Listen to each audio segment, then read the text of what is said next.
Okay, today we're looking at forbidden fruit, understanding the tree of the knowledge of good and evil. This is a pretty good story when you read it. We've all heard it a million times. It's the basis of a lot of our Christian theology because it involves original sin. It's where it all kind of began. And of course, it began with the first couple. So we're all ensnared in that problem. We're, by virtue of our humanity, we're born in sin. We inherited sin. It's according to this tradition. And we'll decide what we'll do with this idea. The conclusion I have reached with a lot of the Bible is I give the writers the right to say what they want. And I want to understand why they said it. I want to understand why things were put together the way they were, and that's a very complicated and fascinating study to get into how the Bible was put together. But what I have come to say to myself is, because it says something in the Bible, is it true? And what I have come to believe is they believed it was true. The writers believed it was true, and that's okay. There was a time when people thought the earth was flat, and we have to give them that. It's okay. They behaved a certain way because they thought the earth was flat. Do I think Adam and Eve existed? I don't think so. There was a first somewhere, but it may have looked more like something that climbed trees. I don't really know. We're all familiar with Lucy and the Australopithecine group of creatures that many scientists believe is kind of the missing link between ape and human. We don't know if any of that's true. But we allow people to believe what they want to believe. Doesn't mean that we have to believe it. If it's in the Bible, it doesn't necessarily mean we have to believe it. There are people that absolutely say that if it's in the Bible, it must be true. It's in the Bible because the writers believed it was true. And there's a huge difference between what is true and what is believed to be true, what was believed to be true. So we get into this forbidden fruit thing, and it's Garden of Eden. There's a tree that they can eat the fruit of all other trees but this one. The story of the Garden of Eden can be looked at in a completely different way. And I'm just going to touch on it here just to give you something to think about. I have talked about this before. But the fact that Adam and Eve were forced out of the garden, if we look at it from one perspective, is a positive thing, is a good thing. And I would relate it to the embryo of a chick inside of a shell. It develops over time. That shell and everything inside of that shell represents a Garden of Eden. It's everything that chick needs to grow and survive up to a point. The time comes when that Garden of Eden could become a living hell if the chick was not capable of getting out of it, of breaking out of it, getting out of that Garden of Eden, because it's no longer a Garden of Eden. And so what that approach, and there's a whole series of thoughts that we could pick up on that. We're not going to go that direction today, but just so you know, there's more than one way to look at this story. And I have talked about that particular way previously. But there's validity to both of them, and the one that we're going to pursue today is understanding what this tree of the knowledge of good and evil is all about. Religious tradition tells us that our struggle with sin began with the first couple, Adam and Eve. Despite being told not to eat the fruit of a certain tree, Adam and Eve still did it, leaving the rest of us to struggle with the consequences. Though people often portray this forbidden fruit as an apple, Genesis names it the tree of knowledge of good and evil. So the idea that the first couple sinned and we're all victims of that, so to speak, it's the job security for religion, for the religious professionals, because we're all in it. It's like we all have the disease of sin, and we need the physician to get us out of that, to protect us from that disease. And if you look at the role sin plays in so many religions, without it, the religion would mean nothing. You know, this whole idea of salvation, what are we to be saved from? It's the effects of sin. And what if we're not saved from the effects of sin? What happens to us? What did all of us grow up believing? We're taught that we will end up roasting marshmallows for the rest of our lives and maybe get a little bit burnt in the meantime. That's what I grew up on, and I'm sure that most of you, or several of you, did too. Where do these ideas come from? And you see, I need to be saved. I mean, this is the message. You've got to be saved, or you're going to experience some very bad consequences when you leave this plane, when you leave this body. So what if you take that out of the formula? What if you take sin out of the formula? What if you think of yourself as, yes, I've made mistakes, but I'm not going to hell because there is no such thing? That would kind of eliminate the need for the clergy in that role, the role of guiding us into this plan of salvation. If you get rid of sin, you get rid of the need for much of religion. That's why I think Jesus freaked all the religious authorities out when he said that the Son of Man, or the human being, has the power to forgive sin. I think what he was saying is, you're not really bound by sin except in your thinking. And where did you get this thinking? You got it from the religious industry. None of us were born with the belief that we're sinners. We had to learn that. I learned it in Bible school, and maybe you did too. Learned it very early in life, that I am a born sinner. Well, all you have to do is read some of the writings of Paul, who goes back to Adam and Eve and says we're all in it, and we're in need of salvation. And you'll be okay if you accept this formula that we are teaching, that Jesus Christ is your personal Savior, died for your sins. If you accept that as truth, you'll make it. You'll be accepted into the kingdom. So the disease was inflicted right off the bat. That is, we go back to the early story in Genesis, first book in the Bible, and that's where it's established. And we've been carrying that ever since. But if we read this carefully, it says that the forbidden fruit is the fruit of the tree of the knowledge of good and evil. Dualism. If you believe there are two powers instead of one, you're eating the forbidden fruit. That's a whole different story. And how often do I fall into that mindset where I believe in two powers? Any struggle that I personally have is a struggle of my belief system that there's a power working against my greater good, trying to hold me down, trying to do something to me.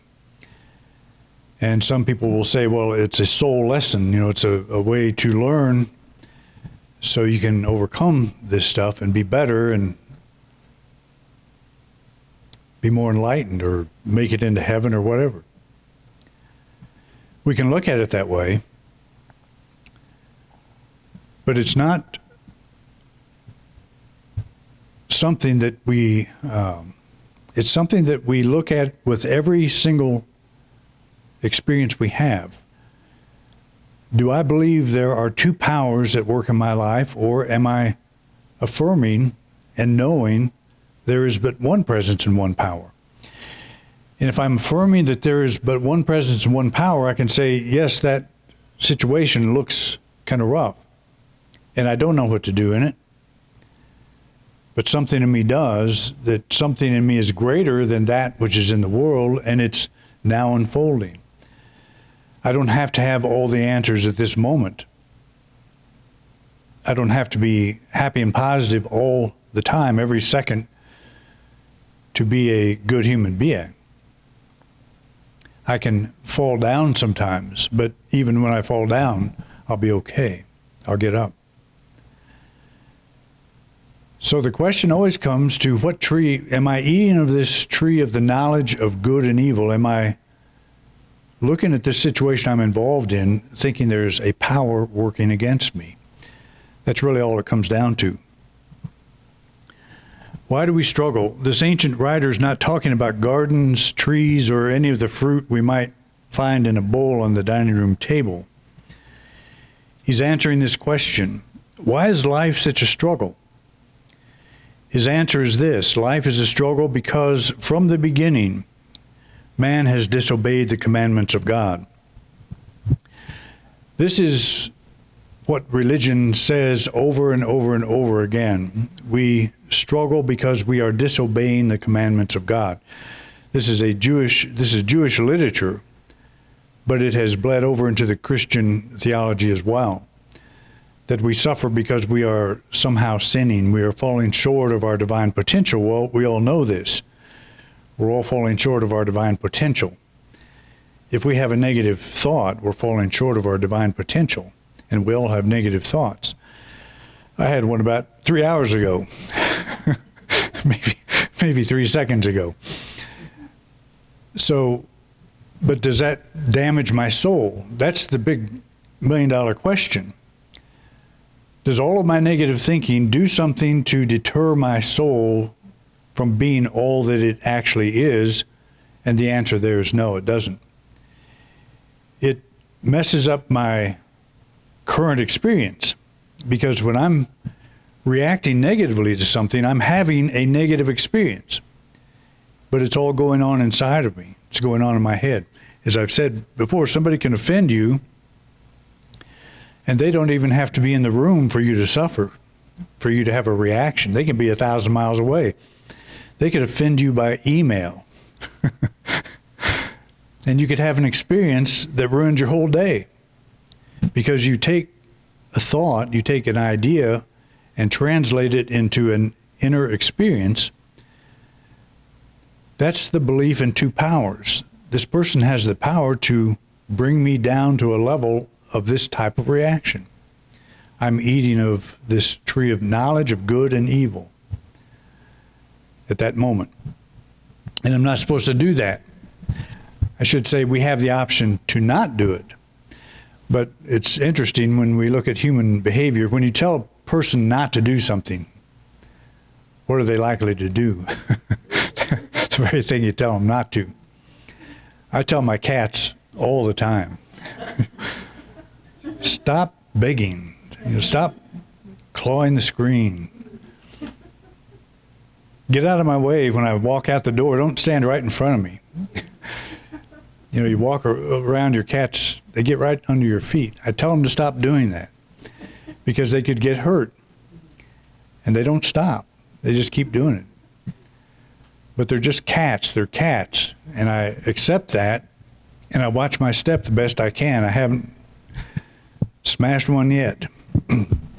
But it's not because of them. It's because I'm watching. But you tell a human being not to do something, and that's kind of the part of this lesson, and maybe one of the reasons that it'd be like God saying to the chick, don't peck on that shell.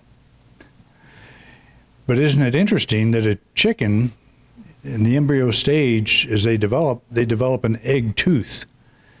And you know what that egg tooth is for. Why would they develop that if they weren't supposed to break out of the shell? It's like God says, now don't try to break out of that shell, but I'm going to give you this egg tooth anyway. So Adam and Eve, don't eat of this tree of the knowledge of good and evil, but here it is. It's like kind of a neon sign. So I think we can look at that in either way, but we know the intention of the writer. The question is, why is life so difficult? Why does it seem like it's so difficult? Why does it seem like we have to earn our living by the sweat of our brow? Because we broke the commandments. That's the religious answer. We broke the commandments of God. And that's what keeps religion in business. But if we start saying, okay, I'm going to take that responsibility myself. I'm going to start looking at the consequences of my own thinking and see the good things I do and see the good results I get, and I'm going to, try to do that more. But also, I'm going to come to the realization that no matter how much I screw this up, I'm still going to be okay. And that takes a huge load off your thinking. If you live with this idea that you can't mess up this life, that you can get in some pretty miserable conditions, and we've all done that. Maybe we're all here because we have partaken of the forbidden fruit. Maybe that's our previous MO. But we're still okay. And that's the important thing. That's what near-death research has taught me. I have listened to thousands of cases. And that's what every one of them say, no matter how much they have messed up. I was listening to the story of a woman who kept going to the store. She was so depressed in life, she kept going to the store, getting all the medications that she could over the counter because she didn't want to go to a doctor and get prescriptions. One day she ground them all up, made a paste, bought a fifth of whiskey, drank and ate all of it, had as you might imagine, a horrific experience. But she killed herself. Momentarily.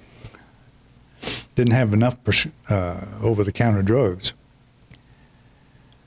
But her life was so miserable up to that point that it drove her to do that. And she described the paste that she made of these drugs. She ground them up into a powder, poured whiskey in it, and washed it all down. And I mean, you got to be pretty desperate to be there. And we've probably all had moments when I don't think I've ever been that desperate, but we've had our moments. And yet she had this out-of-body awareness, this experience, where she realized she was really okay. That the thing she was fighting in herself, the thing that she had come to believe about herself, simply was not true.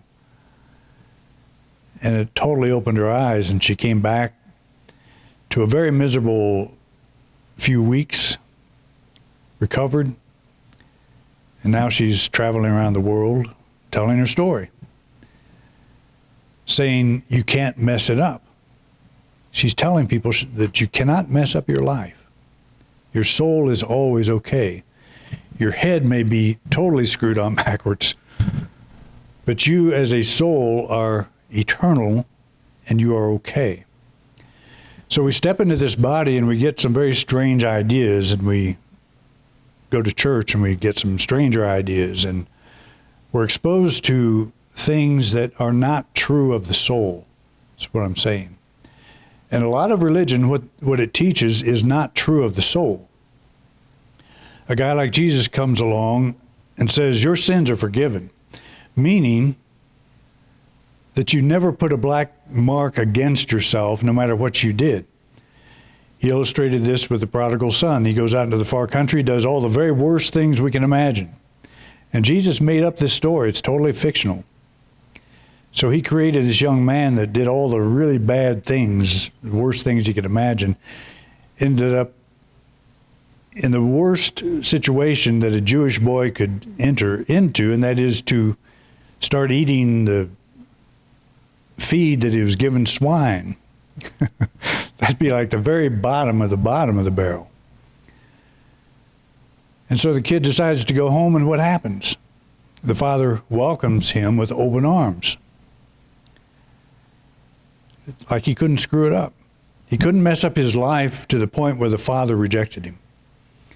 And yet we're told that's possible, that we can possibly do that. And so we've got to untell ourselves that. Because that becomes a power. That becomes a dualistic power, two powers. That there's this power of sin that can take us down into eternal damnation. And that power does not exist except in our own heads. But the parable points out it doesn't exist in the Father's head. And that's what's important.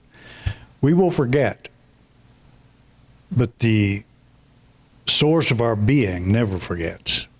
It is what it is, and it is absolutely beautiful, unconditional love, unconditional peace, unconditional acceptance. So yes, we can head off in directions that, like the prodigal son, are in far countries that make us totally miserable. But isn't it interesting that he changed the moment he came to himself? And that's what we do. The moment you come to yourself and realize you are an immortal soul already, indestructible, you come to yourself and you start heading home. And I've said before that the road home is the same road you took going out, it's just the opposite direction. And by opposite direction, when we're going out into the far country, we're living an outside-in life. All that I am and want to be, I have drawn from the outside. It's my profession. It's the amount of money I have. It's the prodigal son carried his whole worth in his pocket. And he blew it. And he was worth nothing after that. So on his way home, or the turning point was when he came to himself. I have an alternative. I don't have to live this way because I have a home. And he started making all these bargains in his head about what he would tell his father. I've sinned against you. I've sinned against God. I've sinned against everybody. He starts that spiel when he gets home, and the father just dismisses it. Calls for a robe to be put on him and rings and the fatted calf to be killed and have a big celebration. Exactly the opposite of what we would think. That's the picture we have when, if we're good enough, we'll make it into heaven and we'll get the banquet, we'll get all the good stuff. Well, whether you're good or not, you're going to get the banquet. If you accept that idea, if you embrace that idea right where you are, you will go a long way in dissolving this belief in two powers. And we all do carry that. And it's not necessarily God and Satan, although with some, I've met many people where that is the case. Satan's out to get us. Because that's what I was trained to believe from a very young age. In unity, we affirm there is only one presence, one power in the universe, God the good omnipotent. It is the belief in two powers, good and evil, that establishes the basis for struggle and gets us kicked out of the garden, so to speak. And that garden is a present awareness. It's our quality of life, thought and feeling that we're experiencing now. You can be having a real good day, something pops up, you're kicked out of the garden because you react to it in a way. And we all do this, and it's part of being human, but we can become more aware of our role in getting kicked out. We're partaking of this belief in two powers when we get kicked out. We kick ourselves out, basically. In traditional belief, people depict this dualism as God and Satan, attributing distinct origins to both powers. At the beginning of its account of creation, Genesis mentions light and darkness, but names only light as good. John echoes this when he writes, "The light shines in the darkness, and the darkness has not overcome it." That's a very powerful statement. The light shines in the darkness. That light is your soul. It's your essence, your being. It's always shining no matter how dark your thinking is, no matter how dark you feel, no matter how bad your life looks. There's a light that shines in that darkness. That's the soul. It never wavers, is never different from what it is intended to be. It is always complete. It is always whole. And yes, we dive down into that darkness. But in reality, the light is still shining. And what's that mean? Is it just a thought? Or does it mean we could actually get back to that light in our worst moment of darkness? That's really what it means. That's the practical side of it. Have you ever felt so bad that you didn't deserve the forgiveness of God? You know, how can that be if you are a light that shines in the darkness and the darkness never overcomes it? You are a soul that never changes, that is complete, that is whole now. That whatever sin you've committed, whatever darkness you've gotten yourself into, is superficial. It is an illusion. And we don't want to discount difficult times. We don't want to discount things that we have to do that we don't know how to get through exactly. We don't want to pretend like they're not there.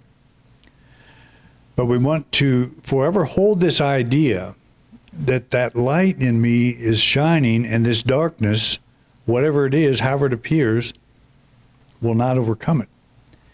And we encourage that light to come into our awareness. And that is our center of power. That becomes our center of power. The prodigal son goes out in the far country. He lost his center of power because he had it in his pocket. When he spent it all, he was powerless. And we do that. Our center of power, though, is our soul. We get back to that awareness of that light that shines in the darkness always. The darkness does not overcome it. That becomes our center of power. So we touch that place in ourselves, and we go into our challenge, whatever that is, with a new awareness, a new sense that there is but one presence, one power working through me now. It's working through this darkness. It's bringing light into this darkness. I know what to do, and I do it. And we take one step at a time. We pull ourselves back into this moment. And we reconnect with that light that never goes out. The consequences of sin, the belief in two powers can take many forms. In traditional religious context, people consider sin as a power that can condemn the soul to hell. So that's the devil. We're all familiar with that whole thing. I was listening to a priest talk about exorcism, and a couple of scientists that were talking with him saying that there's a different way to explain demon possession. There's all kinds of ways to explain it, rather than thinking there's evil forces, evil powers running around.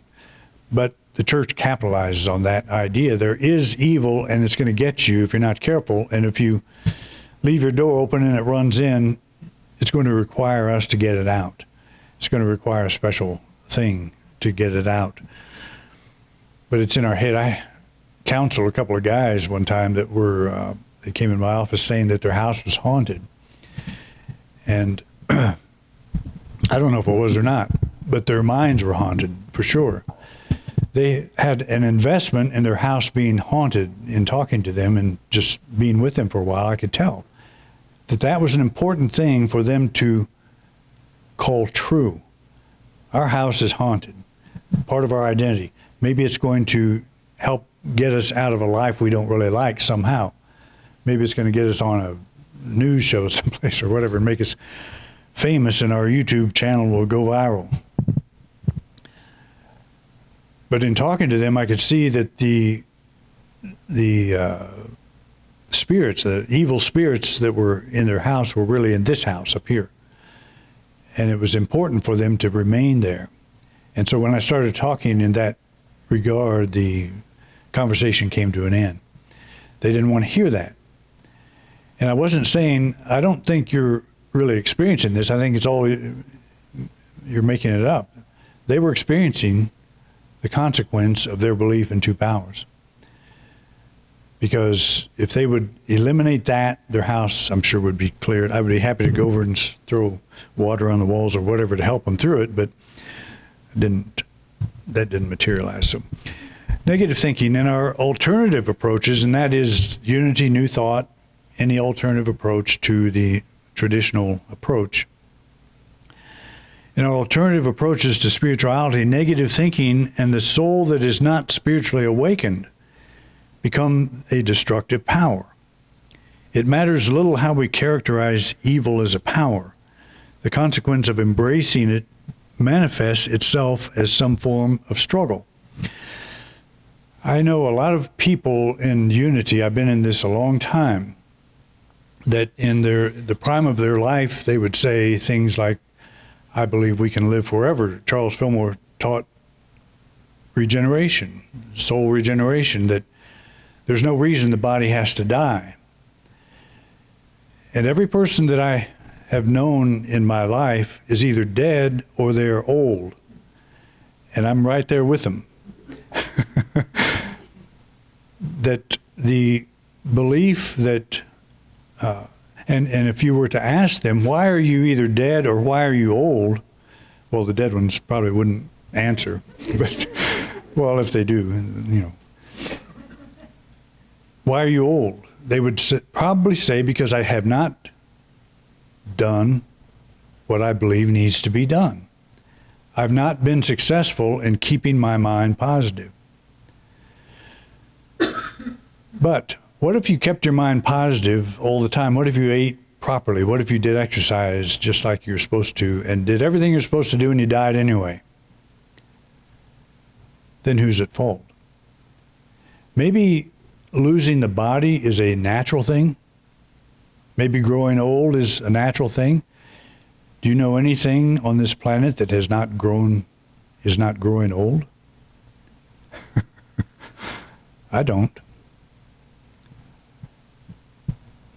It's just, and it's not to say that we stop affirming health, because as long as we're alive, we want our health. But if we don't have health, did we fail? Are we spiritual failures? If we think that, we are adding a negative power. We're not calling it Satan, but we're calling it the power of negative thought. And it has exactly the same impact. Doesn't matter if you call it thought or you call it a demon. If you believe it's out to get you and it has a hold of you, and it is the cause of your problem, then that has become a secondary power. So we look at that kind of stuff. The importance of this issue comes down to the way we characterize God. The belief in two powers, good and evil, is the forbidden fruit that is the source of most of our struggles in life. And I say most because I don't know if it's the source of all of our problems. But I just look at my own life and my own experience. When I'm having a good day, I'm in a good mental space. When I'm having a bad day, I'm in a bad mental space. Does God also go up and down? You know, I don't think so. So that's what we come back to. Why am I having a bad day? Why am I having a day that I don't want to get out of bed? It's got something to do with what's going on inside of me, inside of my thinking. Can I do something about that? Yes. If I don't, am I condemned to hell? No, you're just condemned to a bad day. So that's not quite so bad when you think about it. We'll all have probably plenty more of those in the future. But being aware of that takes a big load off of our shoulders, that I can't harm my soul. There's nothing I can do that can harm my soul. That to me is a very powerful thing. Thank you for watching this week's program. If you enjoyed this video, please share it with others. We want to reach as many people as we can, and we appreciate your help.